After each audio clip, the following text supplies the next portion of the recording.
आज चाहिँ घरपट्टि आमा पनि अलिक बिसन्चो हुनुको कारणले गर्दा मैले मेरो खाना बनाउने टर्न भएको छ हो। फेरि पनि हेल्प गर्दैछ। अब मैले चाहिँ मासु टक्क काटेँ र उसले चाहिँ मसला जिरा अदुवा लसुन चाहिँ पिस्दिएको छ। मैले प्याज टमाटर प्याजलाई उयो स्लाइस गर्दैछु है, मजाले स्लाइस गरेर त्यहाँदेखि चाहिँ टक्कै कुकर बसायो सरसोको तेलमा मजाले गोल्डन ब्राउन हुन्छ प्याजलाई भुनेर त्यहाँदेखि टक्कै मासुलाई मजाले भुन्नुपर्छ। टक्कै मासुलाई पर्छ भुन्नु लागि चाहिँ मासुलाई फेरि टक्कै मजाले चलाउनुपर्छ।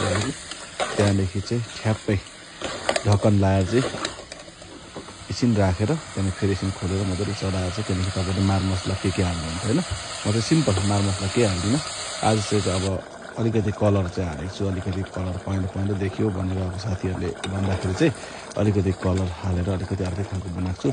र आज चाहिँ रोटीसँग खाने भनेर चाहिँ रोटी पनि टक्कै अघि डो बनाएर राखेको थिएँ आँटा र रोटी पनि बेल्दै रोटी हेर्नुहोस्। अब रोटी पनि बेल्दै बटर लगाएर रोटीमा बटर मजाले रोटीमा अमुल बटर लगाएर त्यसको बादमा चाहिँ अब चाहिँ हामी खानु बस्यौँ भयो।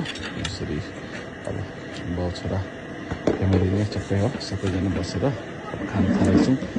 र फेरि मलाई चाहिँ यस्तो छ कि अब रोटी मात्रै खाएर चाहिँ हुँदैन, राति रोटी मात्रै खाएर सक्दिनँ, अन्त भात पनि खानै पर्ने हुन्छ र अलिकति भातसँग टक्कै हो। अब मजाले खाइँदैछ भनौँ न अब।